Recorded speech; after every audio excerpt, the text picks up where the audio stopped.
Hi hello नमस्कार श्री स्वामी समर्थ सगळ्यांना। तर आज चला मी आज तुम्हाला सोप्या पद्धतीने देवाची भांडी धुवून दाखवणार आहे। तिथे मी हार्पिक घेतलेले, हात न लावता हार्पिकने स्वच्छ अशी भांडी घासून घ्यायची आहे। इथे बघू शकता कसा पटकन निघतात। तर आता खूप सारा ट्रेंड चालू आहे जादू पाण्याने, म्हणजे बाजारामध्ये भेटते ती पाण्यात मिसळायची त्यांनी पटकन अशी भांडी काळी पडतात, निघतात तर पटकनी, पण ती 10-15 मिनटं जर राहिली तर पुन्हा काळी पडतात, ती घासायला खूप त्रास होतो। तर त्यापेक्षा सोपं प्रत्येकाच्या घरामध्ये असते हार्पिक। तिथे औषध मी हार्पिक टाकून सगळं स्वच्छ असं धुवून घेतलेलं आहे। तर त्यानंतर मी धुतलं आणि त्यानंतर मग आता जो साबण आहे आपला त्या साबणाने घासून घ्यायचा। जो आपण डेली यूजसाठी भांड्याला साबण वापरतो त्या भांड्याने पुन्हा घासून घ्यायचं आहे, म्हणजे मग आपल्या हार्पिकचा वास वगैरे लागणार नाही। तुमच्याकडे विम जेल असेल किंवा तुम्ही कशाने भांडी घासता त्याचा वापर करू शकता। तसं येत आपल्याला तांब्या पितळाची भांडी वापरायला सगळं सांगतात, आरोग्यदायी फायदे असतात तांब्याच्या भांड्यामध्ये पाणी वगैरे पिलं तर, पण ती वापरायला सोपी पण घासायला खूप अवघड आहे। त्यापेक्षा तुम्हाला कसा वाटला हा पर्याय तर नक्की कमेंट करून सांगा। तर मी दरवेळेस असं धुत असते, काळी वगैरे अजिबात पडत नाही, 4-8 दिवस असेच राहतात। पहिले बघा कसं होतं। तर त्यानंतर आज आहे आषाढी एकादशी, त्यामुळे भांडी वगैरे घासली देवाची, देव वगैरे धुतलं, ते काही शूट करायचं राहून गेलं। त्यानंतर आषाढी एकादशी तुम्हा सर्वांना खूप खूप शुभेच्छा। तर आज मंदिरामध्ये आलो होतं, तरी इथे शेजारच्या मावशी होत्या, यांच्या आत्या होत्या, त्या हळदी कुंकू लावित होते। तर मंदिरात जाण्या अगोदरच त्यांनी मला हळदी कुंकू वगैरे लावलं। तिथे हे छोटंसं असं आमचं निमराज महाराजांचं मंदिर, तर प्रत्येक व्हिडिओमध्ये मी तुम्हाला दाखवलेलंच आहे, पण इथं जास्त काय दाखवणार नाही आहे। तर इथे विठ्ठल रुक्मिणीला खूप छान सजवलेलं होतं, हार वगैरे खूप भारी, सगळेजण येत होते पाय वगैरे पडायला।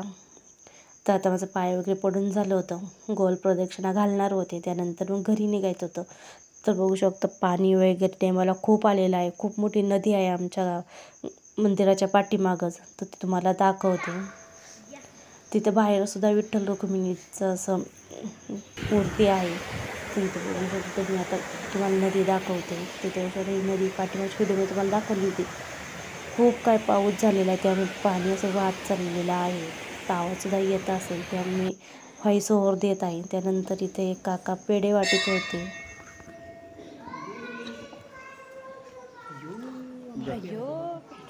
ए विठ्ठल, इकडे बघ बाबू, लय गोड दिसतोय, लय भारी घातलंय रे।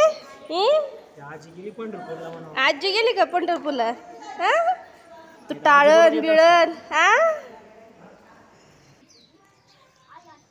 त्यानंतर एक बघू शकता मस्त असं क्यूट बाळ आलं होतं, विठ्ठलाचे कपडे टाळ वगैरे खूप छान बाळ होतं। त्यानंतर इथे मंदिराच्या बाहेरच आहे हे पिंपळाचं झाड, पिंपळाच्या झाडाखाली म्हणतात म्हणजे बरात असतो। तिथे उष्ट बाहेर अशा पिंडी वगैरे काय आहे ते मला माहिती नाही, पण इथं खूप सारे देव आहे, तिथं बघू शकता। त्यानंतर मी घरी आले, तर घरी मी आल्यानंतर वरदला माहिती असतं मी प्रत्येक बाहेर गेले त्यासाठी चॉकलेट आणत असते, पण आज काही चॉकलेट वगैरे आणलीच नाही, मंदिरापाशी काही दुकानं नव्हती, स्टँडवरती काही गेलो नाही।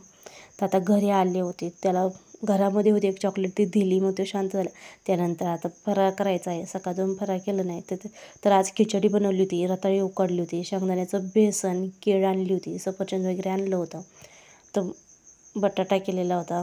तिथे बघू शकते एवढी खिचडी करून ठेवलेली आहे। ते या सर्वजण फराळ करायला, तर फराळ करून झाल्यानंतर मला मग शेंगदाण्याचे लाडू करायचे होते, तूप बनवायचं होतं, खूप सारी कामं पेंडिंगला पडलेली होती।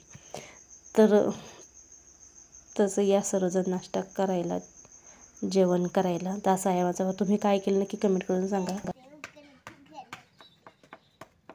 हे घेऊन खेळा, पाणी प्यायला ना बिस्लरीचं, आणि पाणी प्यायला तू लाडू, तुला कोण लाडू दिला रे?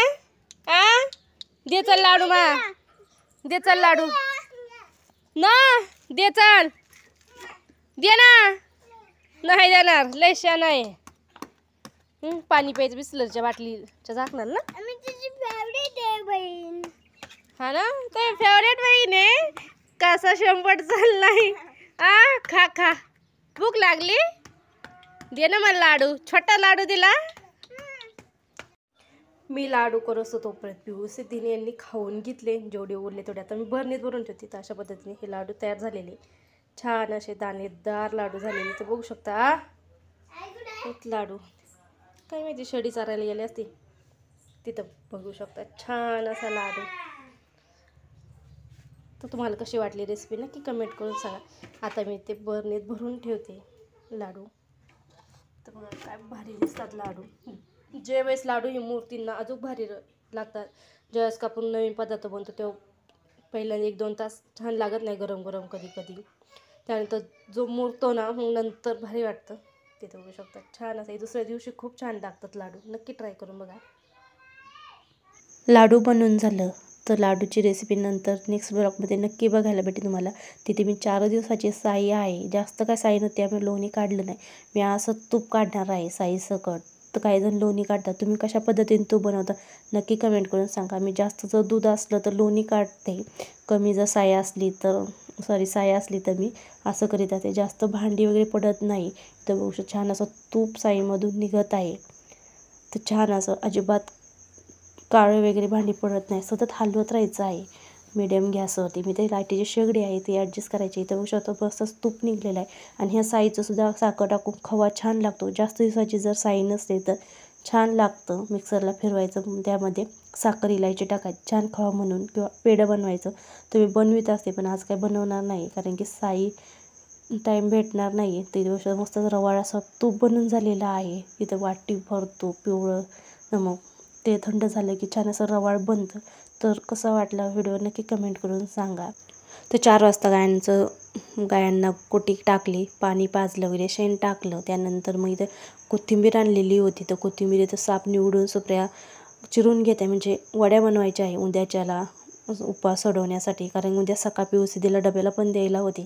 तिथे वानावडा आलेला आहे कोथिंबीरचा. मी निवडून ठेवत आहे. तिने निवडून साफ करून धुवून आणलेली आहे. तिथे ती चिरीत आहे कोथिंबीरच्या वड्या बनवण्यासाठी. वाटणसुद्धा वाटून ठेवलेलं आहे. तर अशा पद्धतीने मी निवडून ठेवलेली आहे कोथिंबीर. फ्रीजला नेऊन ठेवायची आहे. त्यानंतर मग कोथिंबीर बनवण्यासाठी बाजरीचं पीठ लागतं. त्यामुळे ती बाजरी थोडीशी भाजत आहे. कारण आम्ही बाजरीचं काही भाकरी खात नाही, ज्वारीच्या भाकरी खातो, चपात्या. त्यामुळे मग बाजरीचं पीठच नव्हतं. इथे कच्ची गिरण आहे त्यामुळे मग पटकन पीठ जावं लागतं. तिथे पीठ दळलं, गिरणीमध्ये दळलं. त्यानंतर इथं गोळा बनवून आता कुकरला लावणार आहे. मग थंड करून ते पुन्हा फ्रीजमध्ये नेऊन ठेवणार आहे. तर तोपर्यंत तिची घरातली तयारी असते स्वयंपाकाची. आणि माझी बाहेरच्या असते. तिथे बाहेर दूध वगैरे काढून झालं. ते काही शूट करता आलं नाही कारण अंधार पडलेला असतो, दिसत नाही. दूध काढून किटलीमध्ये ठेवलेलं आहे. तावणची चाललेली कुटी. पावसाळा आहे त्यामुळे सकाळची लाईट राहते का नाही राहते, त्यामुळे संध्याकाळी आम्ही कुटी करून ठेवत असतो. सकाळची करायचो पण सकाळची कधी कधी लाईट नसते त्यामुळे संध्याकाळीच करून ठेवतो सकाळसाठी. तर कसा वाटला व्हिडिओ नक्की कमेंट करून सांगा. आज असा होता माझा दिवसभराचा रुटीन.